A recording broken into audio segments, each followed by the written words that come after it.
Welcome, everyone. Good to see you all.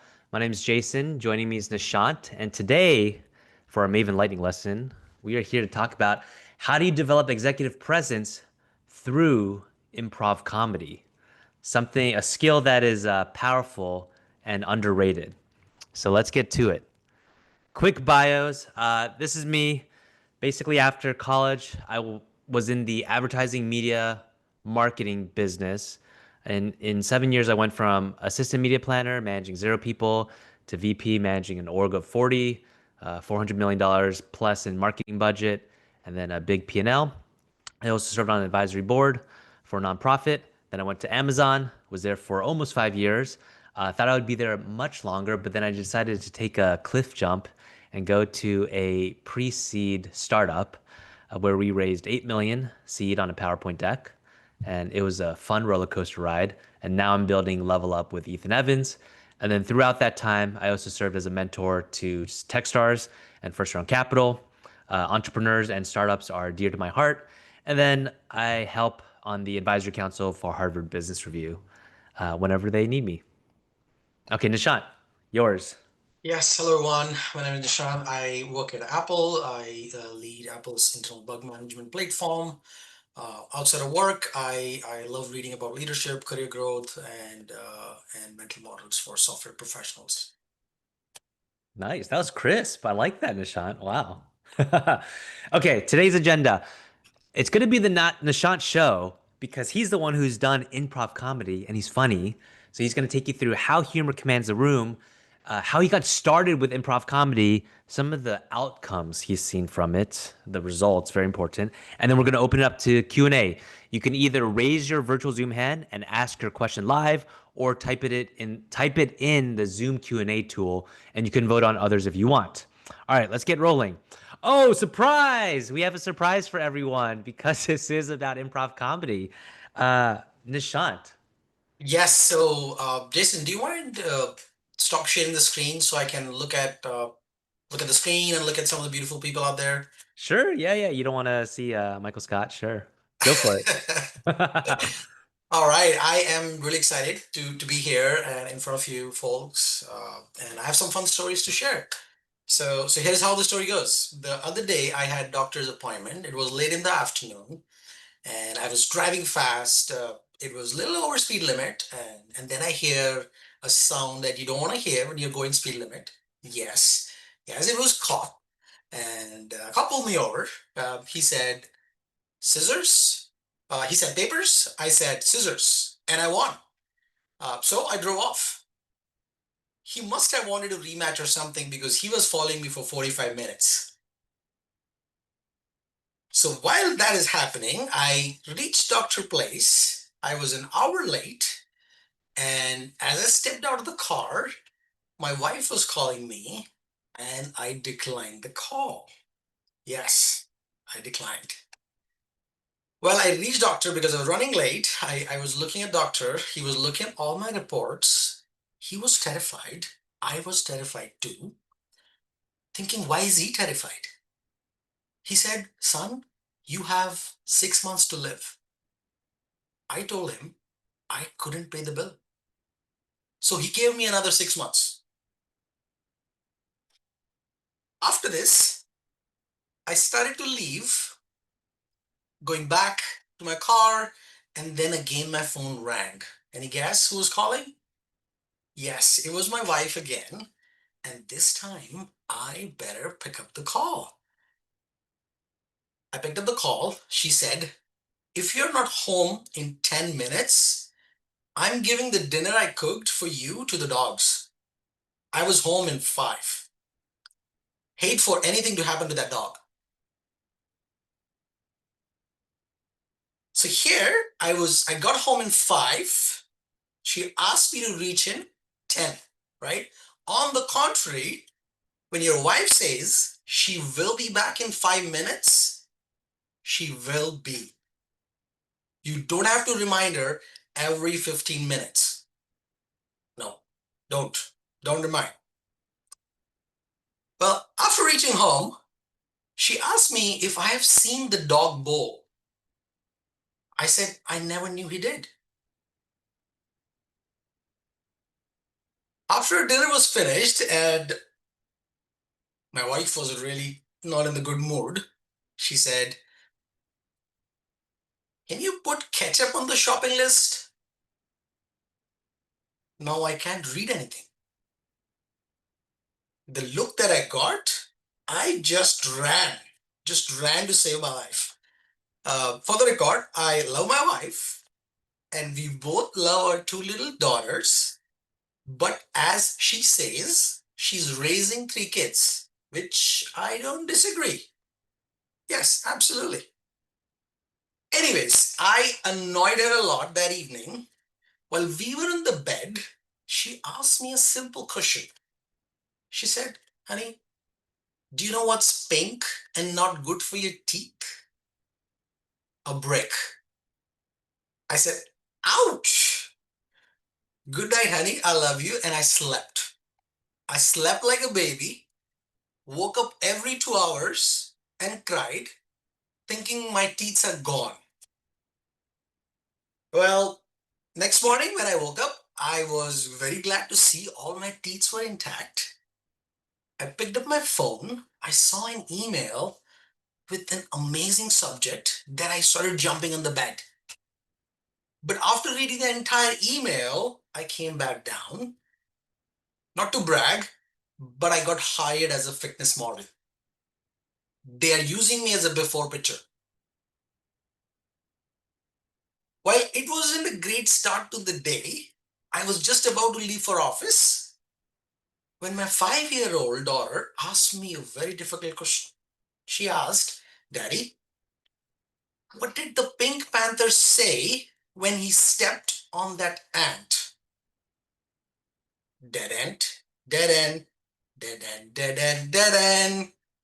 And that's some fun stories, I guess. I hope you folks enjoyed it. Jason, you might want to flash up the the screen and we can talk about some of the details. Yeah, that was funny. Let me ask you this, because most people, everyone's on mute, right? What is it like to do stand-up comedy, but you don't hear their laughter or reactions? It's like I was doing cardio while sitting on my chair. It's like that.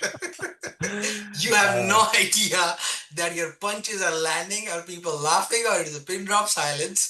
So it definitely doesn't help doing on Zoom. I would rather enjoy doing it in person, but it's fun. I enjoy doing it and I like it. that was good. I enjoyed that. I think we all got to experience, for those of us who were not at your in-person meetup with Ethan, the 10 minutes of improv comedy you did there. Okay, so that was a fun little surprise. Now, tell us, tell us how humor commands the room. Yeah, I think when with the humor, the thing is, it's like an icebreaker, right? It's more of like if people get in the mood, people get light, and mostly as if you're presenting, if you're doing a presentation or something, you quickly make a connection. That's the most important thing. So humor makes connection. Second is it is more of an energy builder. People are pumped up. They are more focused. They are listening to you. They're looking at you. And lastly, it gives more confidence as you're presenting.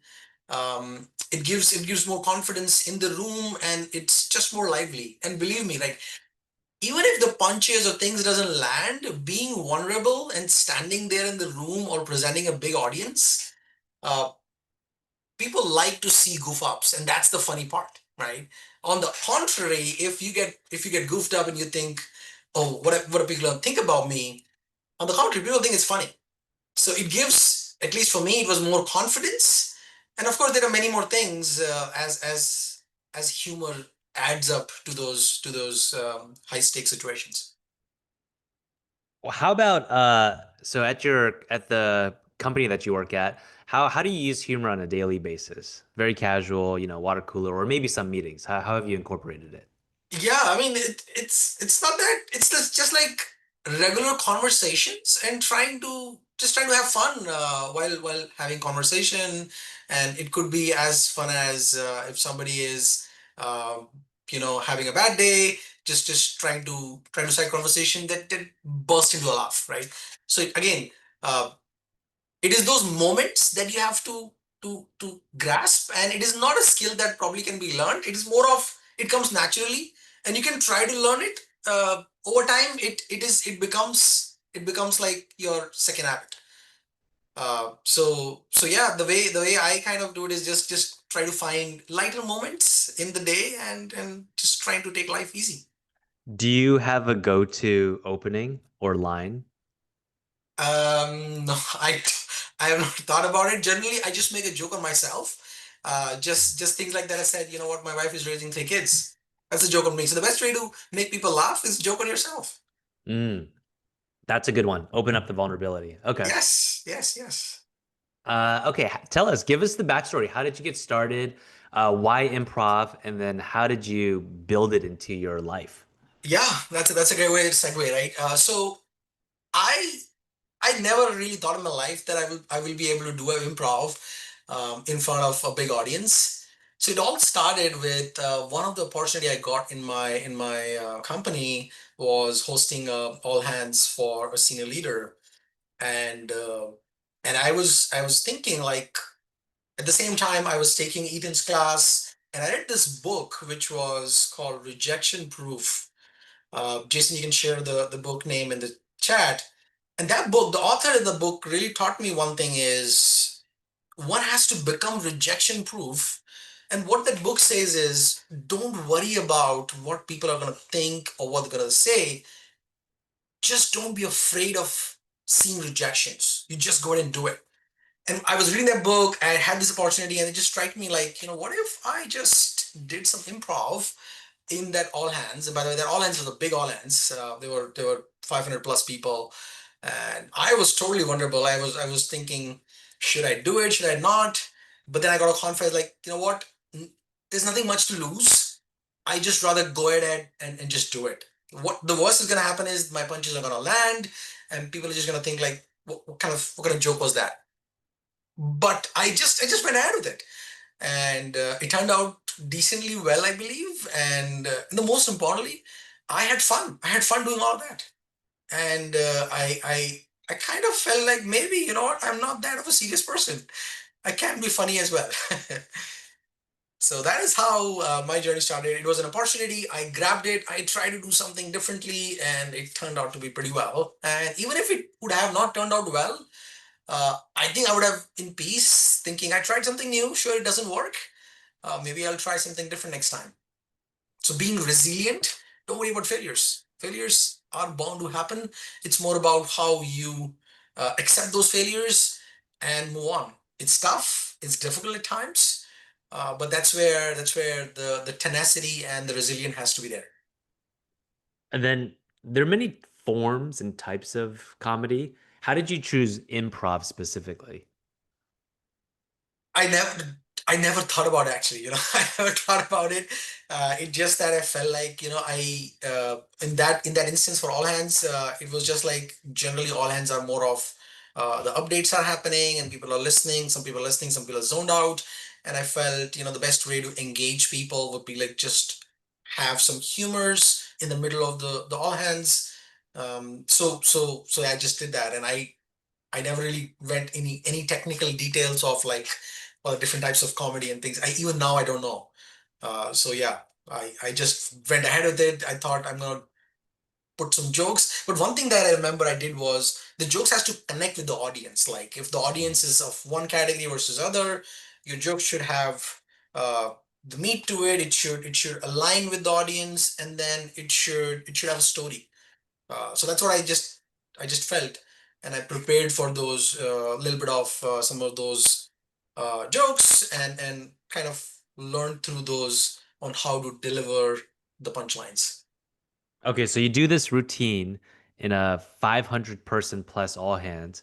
What was some of the immediate feedback you got from the members? Yeah, immediate feedback. I was surprised. Some of the folks said, "Are you doing stand-up comedy?" I was like, "No, this is the first time." So there were a lot of people who felt that I was doing stand-up, or I've been part of some stand-ups. So I was pleasantly surprised that it landed really well because when you are on the other side, when you're delivering, you have no freaking idea how it is going well, right? Did your joke land? Are people laughing? Are people looking at you awkward? But after hearing some of those feedback, it felt good. It felt that I guess I can also do some improv. So yeah, that was that story. What about okay, so you get up on this big stage, big audience, full of people. How did you in real time calm your nerves? Yeah, that's the most difficult part. That's the most difficult part, right? I think it's more of preparation. As I said, but still, as I said, I joke like when I was doing it for the other day, uh, all hands. There was one all hands. There was other sessions, and I used to joke like I was standing and delivering jokes, and but I was doing cardio while standing. My heart rate was like 150 plus. Clearly, I was on the nerves, but preparation plays out well, right? For any task, if you prepare really well, it becomes your second nature. I don't know how many folks have you read the book, which is I'm blanking on the book, but it's more of a system one and system two way of thinking. System one is more of like if I say turn on the light, you don't have to use your logical thinking to turn on the light. You just go there, press the button.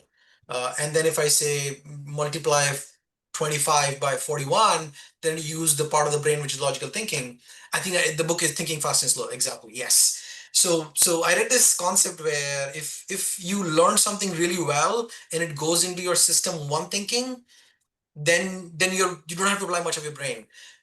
Connecting that with preparation, I prepared those things really well that I was able to overcome the nerves. So I overcome by preparing really well. Okay, that resonates. Our friend Harriet Cole, she's a executive coach to CEOs and famous musicians and celebrities. She always says that Alicia Keys, the famous musician, was one of her best students because she relentlessly prepared. Whether that was before a big TV or radio interview, she would prepare in front of her mirror. Everything from the tone of voice to the content she would say to what she would wear. So it became a secondhand muscle. Another thing I'll add is I have another friend, his name's Dr. Andy Walsh, and he coaches Olympic athletes. And he said some of the hardest things for Olympians to overcome is maintaining a steady breath rate at the height of whatever their sport elevation is, right?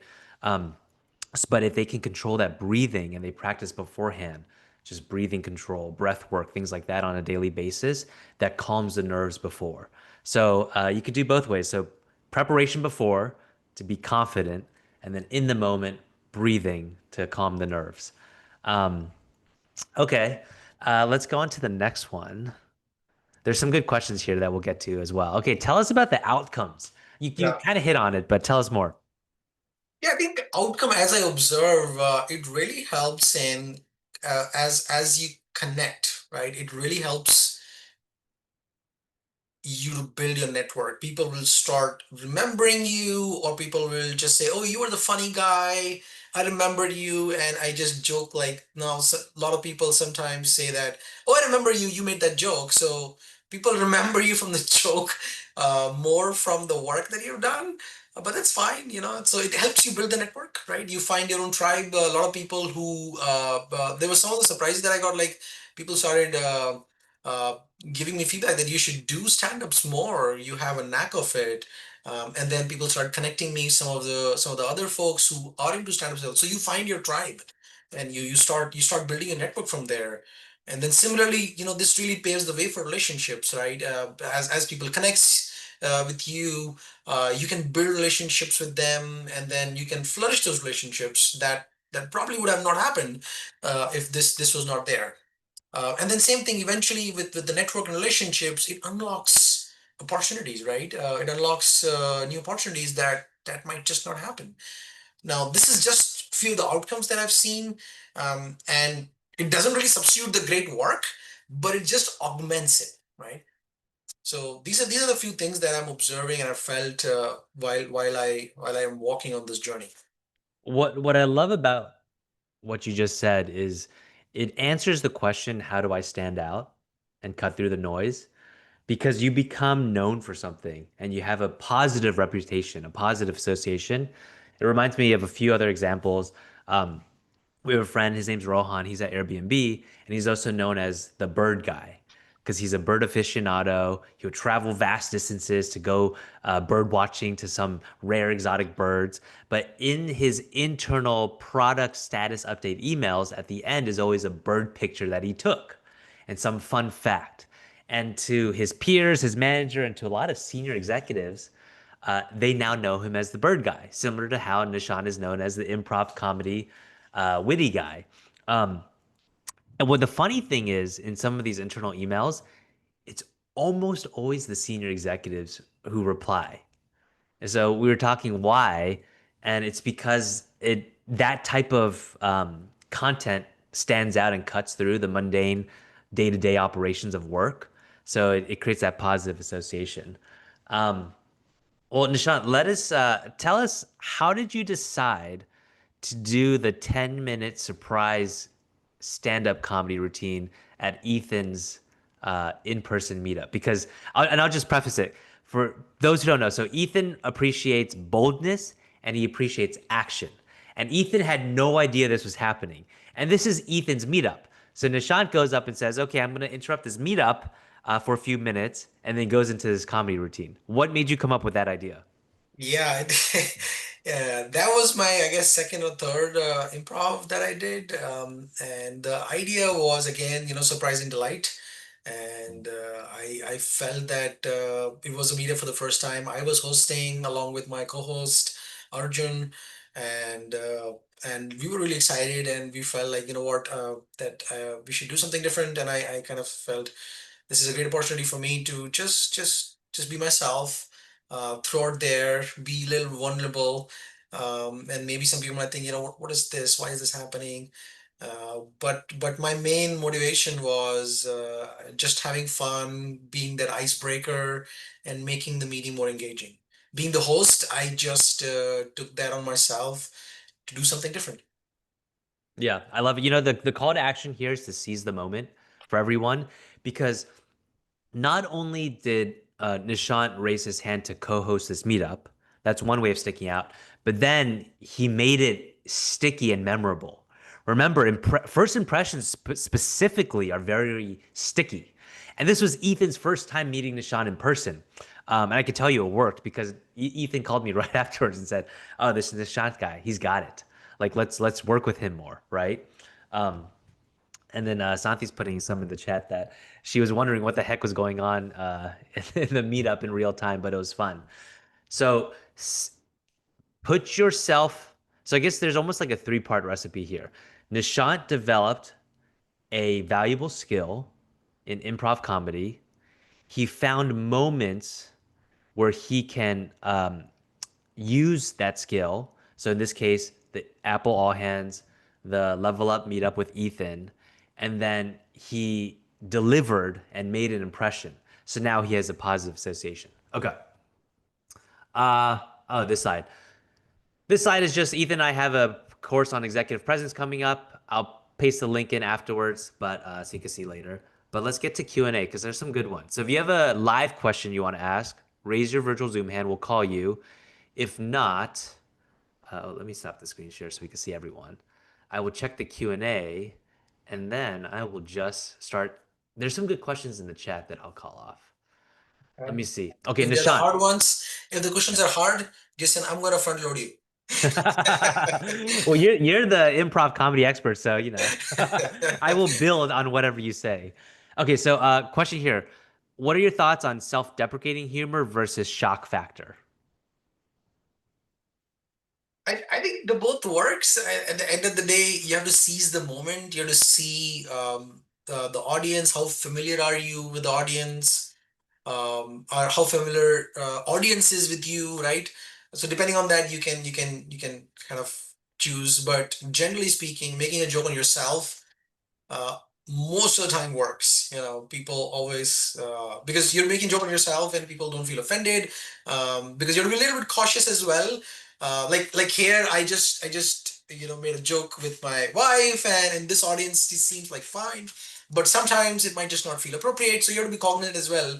on the audience and what type of jokes that you want to put, if that is the kind of thought process. But yeah, knowing audience is important, and also knowing yourself, like what really suits your personality. That also is an important thing. Yeah, I agree.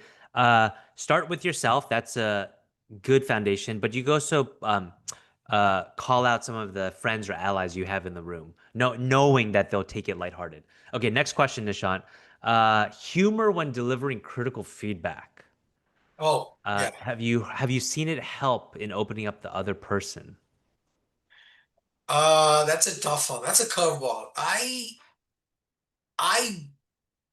don't prefer that just because the feedback is critical. It Yes, it can be an icebreaker, but I try to be a little bit subtle on the icebreaker, not the humor part, because the feedback is critical. It has to be straight. That means again you have to set up the context, the kind of feedback that you're delivering. And the feedback is more of performance on meeting or something of that sort, then you don't want to set up a more humorous. You maybe you want to just be a little bit more subtle. Hey, how's your day going? Is it a good time to talk? We have something. I have something. Or if I'm doing something like this, I would say. Uh, we have a little bit of discussion to talk about A, B, C, D. So it's more of, if the feedback is critical, you want to prep towards the feedback, but not the other way around. Because if you do the other way around, it just feel like, why did you do a joke and you're delivering me? It is like totally opposite. You, you might, you don't want to do that, I guess. I agree. Situational context will drive what you do here. Let's take a hard example. Someone who got denied a promotion or is low performing. You want to be clear but kind and not probably not funny. A good way to start it off is when you're giving someone critical feedback is to share how someone gave you a similar type of feedback in the past and how it helped you. A lot of my former managers and mentors did that. I remember one time one of my mentors basically told me, I'll just keep it short. She said, Jason, you have to be more patient on your promotion. It's not going to happen in 6 months like I know you want it. You have to be more patient because senior leadership needs to see XYZ from you, and that takes time. And I got it, but she prefaced it by sharing how she had to learn that herself. Anytime you could use the word, oh, what you're doing reminds me of a little bit about myself, it bridges that human context. Okay. Um, let's see. How can someone who's never tried improv get started? That's a great question. Uh, just try to find light moments. The way I think I kind of love that, or if I have to just go back and figure out, is trying to find light moments in your daily lives. Just take things easy. If you have a family around, if you have kids, if you have a spouse or your friends, just try to find the funny moments and find your way of being a little bit light, and you will find your niche. And if you're really getting more into it, then you might want to just join some stand-up classes as well. I did one of the stand-up classes, and it was fun. I learned something new, and it might also give you some direction. So let's do a quick list of the resources you use. So stand-up comedy class, you use that. Yeah. How did you find it? Just online? No, so I figured out this class after doing the stand-up comedy in one of those sessions, and I felt like, looks like, I think I would love to learn more and become a little bit more proficient, and that's what my motivation to join one of those classes. But yeah, that was a very good eye opener in thinking, how should you even do an improv? Like when I went to a class, my experience was, they gave me a topic, like say, look at this place and try to make up a joke. That is like truly improv, right? So it gives you more thinking, and the more you train your mind towards something, you'll start getting those results, right? Sooner or later, right? It really depends on how focused you are, but you'll eventually, you gotta get there. What's the three-sentence description for when you get that question? Oh, look at this and tell me a joke. Like what, how do you think about it? It is more of like your past experiences, right? Uh, Ah, when you're talking about something, you might want to relate to something of your past experience, something that was funny. Say if you're walking, you can just say how funny that walk was, or you might want to just say this person was looking at. So you have to just be improv. You have to join some of your past experiences and come up with something. So it's difficult to explain, but it is more of naturally it'll come up as you practice more and more. Okay. Any books, podcasts, newsletters you read on this topic? I Seriously, I haven't. I haven't Okay. done too much deep dive, but I did read some of the blog posts, random blog posts, and I was like, what do people think? And I don't have anything which I've anchored it, but I'll share if I find something. I'll share with you, Jason, and you can share with the community. Where do you come up with your jokes? What's the source material? So I just I watch a lot of comedy shows. I watch. Okay. I come from Indian background, so I watch a lot of Indian jokes as well. And when somebody jokes something works, I just try to think like, why did this joke work? Why was it funny, right? And if you see some of the jokes where and it becomes funny when you are doing complete contrast. So what it means is I'm talking very serious. Like cop pulled me over. Cop said paper, and I said scissor, right? So this seems funny because you're doing complete contrast, and people like contrast, That's a right? good So one. so one of the inner workings of the joke. So I just try to think like, why did this joke landed? What is so funny about this joke? And then you can start connecting those things with your daily lives, and you can try to make your own thing that kind of cracks up. Okay, I like that. The point about contrast is very powerful because in writing and speaking, it paints that visual picture in people's minds. Um, what I like about your answers, you didn't list like 30 books and 15 podcasts and 100 hours of videos to watch. It feels very lightweight. Yeah, So it's almost like you just have to try it out yeah. with what you did. Okay. Um, let's see. I had another question on my mind. If it comes back to me, I'll ask. But I know we're 3 minutes over time. If you had to leave everyone watching with some sort of call to action, what would it be? Yeah, read the book Rejection Proof. It's an amazing book. I love reading that book. And it just teaches you that don't be afraid of taking risk. Of course, you just figure out, is it a risk that is going to wipe you off, or is it a risk that's worth recoverable? And if it's a risk worth recoverable, take a deep dive, and do your thing, what you really love. So my one takeaway is read that book and figure out what truly deeply that you really wanted to do and just go do it. Yeah, I agree. Most risks are not as bad or negative or big as our minds make it out to be. Raja, we have our hand raiser. Okay, come off mute and ask your question. Hey, can you guys hear me? Yep. Hey, Nishant, I wanted to check if you are like funny at like most of the times, I'm guessing. Do you feel that it ha negatively affects that people don't take you seriously when you have to become serious? Like I'm funny and I notice sometimes it they can't tell when, you know, the Yeah, yeah, that is a very good question. That is where it is important on on the situation. Like earlier in the question, somebody asked, "Do you are you would you recommend being funny before giving critical feedback?" So that is where you have to understand the situation, Mhm, and you have to make other people aware that you're serious when you're serious versus when you are on a lighter moment. It is more of how you portray yourself. So mhm, if you portray yourself being funny while giving a critical feedback, it sends confusing signals, right? You don't want to do that, right? You want to mhm, separate, and you want to clearly demarcate that line that while doing a hallway conversation, while going for lunch, yeah, sure, crack a joke, have fun, but you're in a more serious conversation. A critical bug is hit the production. You don't want to crack a joke there for sure, right? So seize the moment and then utilize your judgment. Okay, I okay, agree. thank you. This is a judgment question, and this is what you want to showcase to senior leadership, right? Is do you have the discernment to pick apart when it's time to be funny, when it's time to be direct and candid, etc. I think with experience and the tone of the room, the atmosphere, you'll be able to pick apart when it's time for a joke, etc. Or Where it gets a little cloudy is when do you need to cut through maybe a down mood type of period with something funny to uplift spirits? Um, that depends on the topic that you're covering, right? Layoffs, not the right topic, right? Things like that. That's an easy example, but I'm sure there's more complicated ones. Um, okay, Nishant, I did remember my question because it relates back to executive presence.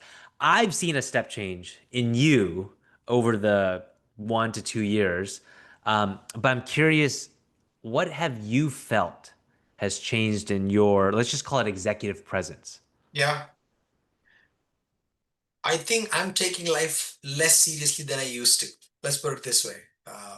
And I was like, if I have to rewind myself like 5 years, I was like a serious person, doing everything that I could do. And then one of the changes that I have brought in myself is taking life easy.